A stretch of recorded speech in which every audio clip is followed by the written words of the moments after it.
2024ஆம் ஆண்டு நாடாளுமன்ற தேர்தலில் அதிமுக மற்றும் புதிய தமிழகம் இணைந்து வெற்றி கூட்டணியை அமைக்கும் எனவும், தற்போது இடஒதுக்கீடு குறித்து பேச்சுவார்த்தை நடைபெற்று வருவதாக புதிய தமிழகம் கட்சியின் தலைவர் கிருஷ்ணசாமி செய்தியாளர் சந்திப்பில் தெரிவித்துள்ளார். தேர்தலில் அஇஅதிமுகவினுடைய கூட்டணியில் புதிய தமிழகம் கட்சி இடம்பெறுவது குறித்தான அதிகாரபூர்வமான பேச்சுவார்த்தை இன்று எங்களுடைய அலுவலகத்தில் துவங்கியிருக்கிறது. அதனுடைய நிமித்தமாக அஇஅதிமுகவினுடைய தேர்தல் பணி பேச்சுவார்த்தை குழு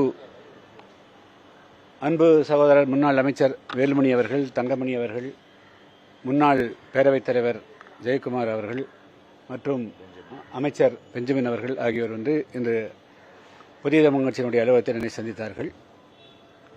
பேச்சுவார்த்தை மிகவும் சுமூகமாக இருந்தது. 2024 நாடாளுமன்ற தேர்தலில் ஒரு வெற்றி கூட்டணியை அமைப்பதுதான் எங்களுடைய மிக முக்கியமான நோக்கம். எனவே அந்த அடிப்படையில் இன்று நடைபெற்ற பேச்சுவார்த்தை மிகவும் சுமூகமாக நடைபெற்றிருக்கிறது. எங்களுக்கு எத்தனை தொகுதிகள் வேண்டும் என்பது குறித்தெல்லாம் அந்த குழுவிடம் தெரிவித்திருக்கிறோம். அது இன்னும் அதெல்லாம் இன்னும் முடியட்டுங்க வச்சுங்களா.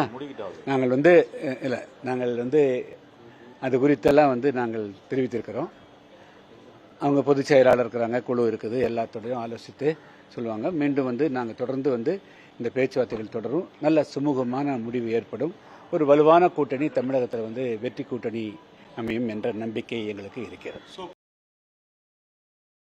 செய்திகளை உள்ளது உள்ளபடி தெரிந்து கொள்ள ரெஃப்ளெக்ட் நியூஸை சப்ஸ்கிரைப் பண்ணுங்க.